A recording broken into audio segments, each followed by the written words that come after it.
Good evening सभी को।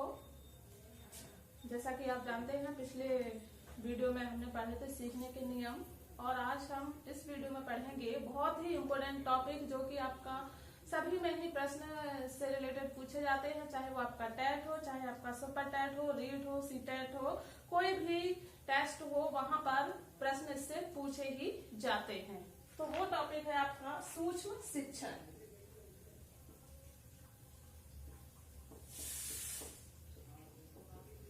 पिछली बार भी इससे यूपी टेट में प्रश्न पूछा गया था। इसके स्टेप से, यानी कि जो सूक्ष्म शिक्षण में हम प्लान बनाते हैं तो उसमें उसका पहला स्टेप पूछा गया था। ठीक है, सूक्ष्म शिक्षण जिसको हम कहते हैं माइक्रो टीचिंग।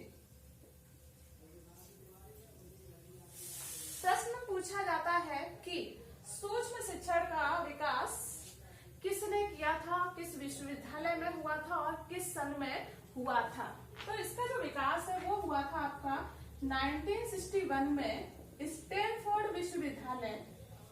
कौन से विश्वविद्यालय? स्टैनफोर्ड विश्वविद्यालय में हुआ था। और किसने किया था? वो किया था आपका एलन और एचिसन बुश ने किया था। Aitchison Bush. ठीक है, किस विश्वविद्यालय में हुआ था? स्टैनफोर्ड विश्वविद्यालय में हुआ था। किस सन में हुआ था? 1961 में हुआ था। ठीक है, ये किस विश्व स्तर की बात कर रहे हैं, हम भारत की बात नहीं कर रहे हैं। प्रश्न आपका पूछा गया कि भारत में सूक्ष्म शिक्षण का विकास किसने और किस सन में किया था। तो भारत की यदि हम बात करें तो 1974 में वी.के. पासी और साहा ने किया था। ठीक है, वी.के. पासी और साहा ने मिलकर के भारत में सूक्ष्म शिक्षण का विकास किया। कब किया था? 1974 में किया था। ठीक है, दोनों ही लाइन आपकी इंपोर्टेंट है। सूक्ष्म शिक्षण का विकास किस सन में हुआ था? 1961 में हुआ था। किस विश्वविद्यालय में हुआ था? स्टैनफोर्ड विश्वविद्यालय में हुआ था। और ये विश्वविद्यालय कहाँ पर है आपका? इसको हमें आप कमेंट बॉक्स में लिख करके बताएंगे। ठीक है, और किसने किया था? एलन और एचिसन बुश ने किया था। भारत में 1974 में किसने किया था? वी.के. पासी और साहा ने किया था। अब इसके बाद प्रश्न पूछा जाता है कि सूक्ष्म शिक्षण का प्रयोग किसके विकास के लिए किया जाता है। ठीक है, किसके विकास के लिए किया जाता है? ये कौशल के विकास के लिए किया जाता है इसका प्रयोग। ठीक है, इसका मुख्य उद्देश्य है कौशल विकास। किसका विकास? कौशल विकास।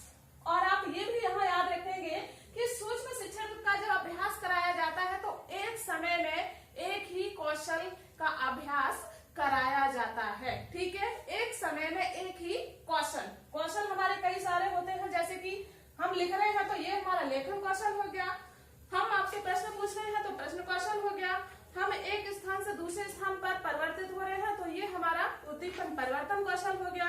ऐसे ही आपके बहुत सारे कौशल होते हैं। किसी ने 14 कौशल बताए, किसी ने 13 कौशल बताए, किसी ने 5 कौशल बताए हैं, जिनकी वीडियो हम एक अलग से बनाएंगे। ठीक है, अभी आपको बस ये याद रखना है कि सूक्ष्म शिक्षण में किसका विकास किया जाता है, किसके विकास पर बल दिया जाता है? तो कौशलों के विकास पर बल दिया जाता है। ठीक है, नेक्स्ट यदि हम करें कि सूक्ष्म शिक्षण का जो समय होता है वो कितना होता है, तो सूक्ष्म शिक्षण का जो वैसे तो एक चरण में कई सारा समय लगता है, लेकिन वैसे यदि हम सिर्फ 3 ही स्टेप में इसको यदि पढ़ाते हैं तो 5 से 10 मिनट की कक्षा होती है, जिसमें 10 से 15 छात्र होते हैं। कितने मिनट की कक्षा होती है? 5 से 10 मिनट और 10 से 15 छात्र होते हैं उस कक्षा में। यानी कि जो भी छात्र होते हैं जिसको हम क्या कहते हैं? छात्राध्यापक या छात्राध्यापिका कहते हैं। ठीक है, पीपल टीचर जिसको हम कहते हैं, इनका ही हमें क्या कराया जाता है? अभ्यास कराया जाता है। किसके? कौशलों का अभ्यास कराया जाता है। तो जितने भी छात्र हैं, माना कि आपकी कक्षा में कितने छात्र हैं? 60 छात्र हैं। तो 60 छात्रों को क्या कर दिया?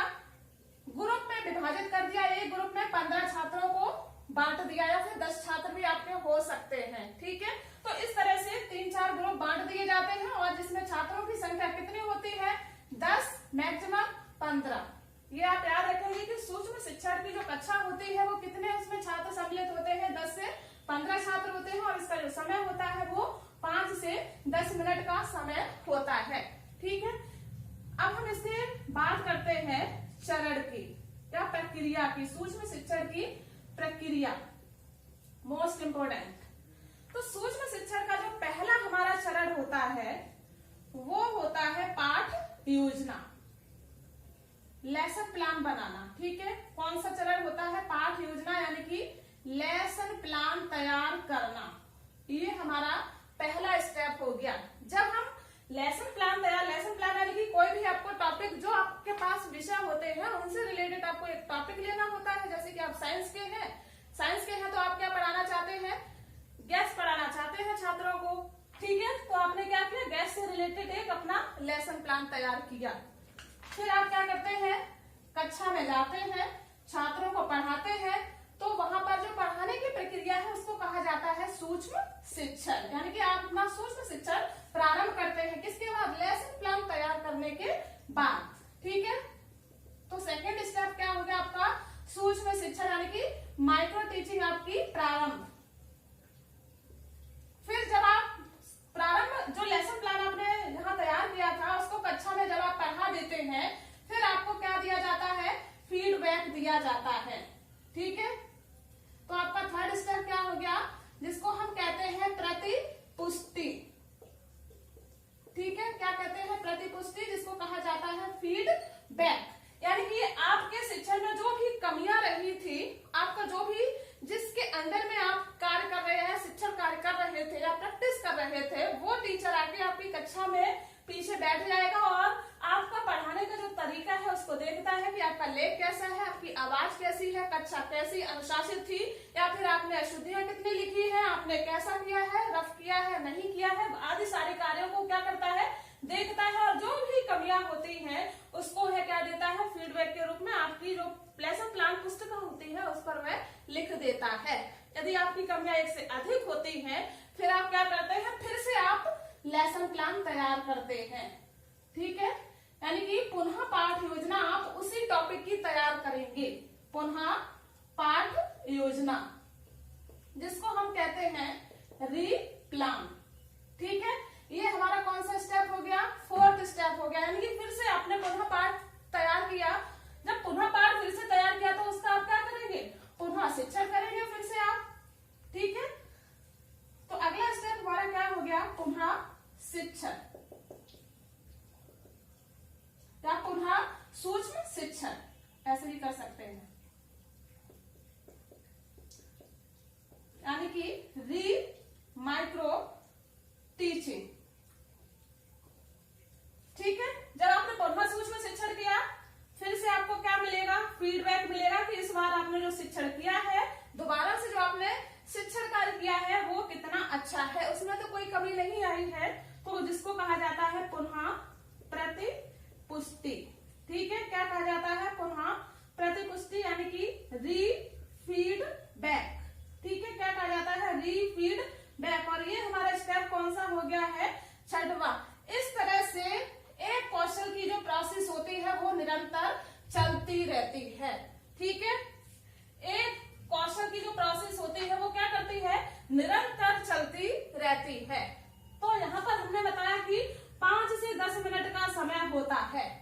आज हम देखते हैं कि सिर्फ आपने लेसन प्लान तैयार किया, लेसन प्लान का कोई भी टाइम ऐड नहीं किया जाता। यानी कि आप घर से लेसन प्लान बना के आते हैं, डायरेक्ट कक्षा में आकर के क्या करते हैं? सूक्ष्म शिक्षण करते हैं और आपको फीडबैक दे दी जाती है। जो भी आपकी कमियां होती हैं फिर से आप अगले दिन क्या करते हैं? उसी लेसन प्लान को बना करके लेके आते हैं और कक्षा में पढ़ा देते हैं। तो इस आधार पर यदि हम देखते हैं तो इसका टाइम कितना है? 5 से 10 मिनट। लेकिन यदि इस पूरी प्रोसेस को सही वे में किया जाता है तो इसका जो टाइम है वो भारतीय प्रतिमान के अनुसार, भारतीय प्रतिमान के अनुसार 36 मिनट बताया गया है। ठीक है, कितना बताया गया है? 36 मिनट। मोस्ट इंपोर्टेंट प्रश्न है ये, पिछली बार आपका यूपी टेट में पूछा जा चुका है कि भारतीय प्रतिमान के अनुसार सूक्ष्म शिक्षण कितने समय तक चलता है? कितने समय तक चलता है? 36 मिनट तक चलता है। ठीक है, और यहाँ से भी ये भी प्रश्न पूछा गया है कि निम्नलिखित में से सूक्ष्म शिक्षण का प्रथम चरण होता है, तो प्रथम चरण कौन सा होता है? पाठ योजना। ये भी आपका आया हुआ है। ठीक है, अब यहाँ पर देखिए एक बात आपको याद रखनी है, यहाँ पर जो कंफ्यूजन वाली चीजें होती है वो है आपका प्रस्तावना। ऑप्शन आपके दिए होंगे कि आयोजन, पूछा गया है सूक्ष्म शिक्षा का प्रथम चरण होता है, पहला क्या है आयोजन, दूसरा प्रस्तावना, तीसरा आपका दे रखा है पाठ योजना और चौथा ऑप्शन दे रखा है प्रतिपुष्टि। तो लोग क्या करते हैं, प्रस्तावना और पाठ योजना दोनों को एक ही मान लेते हैं। प्रस्तावना क्या है, प्रस्तावना अपने आप में ही एक कौशल है, तो हम इसी कौशल के विकास के लिए ही तो पाठ योजना तैयार कर रहे हैं। ठीक है, प्रस्तावना कौशल के विकास के लिए ही हम क्या कर रहे हैं, पाठ योजना तैयार कर रहे हैं। तो हमारा पहला स्टेप कौन सा होगा, पाठ योजना होगा, ना कि प्रस्तावना होगी। ठीक है, ये बात आपको याद रखनी है। हम कहां पर, यहाँ पर थे, भारतीय प्रतिमान के अनुसार सूक्ष्म शिक्षण का समय कितना बताया गया है, 36 मिनट, यानी कि 36 मिनट हमें इस प्रोसेस को करने में लगते हैं। स्टैनफोर्ड विश्वविद्यालय की यदि हम बात करें तो इसके अकॉर्डिंग जो सूक्ष्म शिक्षण का समय है, किसके अकॉर्डिंग, स्टैनफोर्ड विश्वविद्यालय के अनुसार इसने बताया है 45 मिनट, 45 मिनट, यानी कि ये सूक्ष्म शिक्षण की प्रक्रिया है वो कितने मिनट होनी चाहिए, 45 मिनट तक चलनी चाहिए। ठीक है, दोनों ही इंपोर्टेंट है पॉइंट। भारतीय प्रतिमान के अनुसार सूक्ष्म शिक्षण का समय कितना होता है, 36 मिनट। स्टैनफोर्ड विश्वविद्यालय के अनुसार कितना निर्धारित किया गया है, 45 मिनट निर्धारित किया गया है। सूक्ष्म शिक्षण के ये चरण होते हैं, जिसमें आपका पहला चरण कौन सा होता है, पाठ योजना होता है। ठीक है, और सूक्ष्म शिक्षण किसके विकास पर बल देती है, कौशल के विकास पर बल देती है, और एक समय में एक ही कौशल का विकास किया जाता है। सूक्ष्म शिक्षण का विकास किस विश्वविद्यालय में हुआ था, स्टैनफोर्ड विश्वविद्यालय में हुआ था, और कब हुआ था, किस वर्ष हुआ था, 1961 में हुआ था। किसने किया था, एलन और एचिसन बुश ने किया था। भारत में यदि हम बात करें तो 1974 में किसने किया था, बीके पासी और शाह ने किया था। ठीक है, आई होप कि ये मेरा वीडियो आपको अच्छा लगा होगा, और वीडियो यदि अच्छा लगा है तो इसको लाइक और सब्सक्राइब करना जरूर करें, और उसको करना ना भूलें। साथ ही हमने प्रश्न पूछा था कि स्टैनफोर्ड विश्वविद्यालय कहाँ पर है, तो इसको आप कमेंट बॉक्स में लिख करके इसका आंसर बताएंगे। धन्यवाद।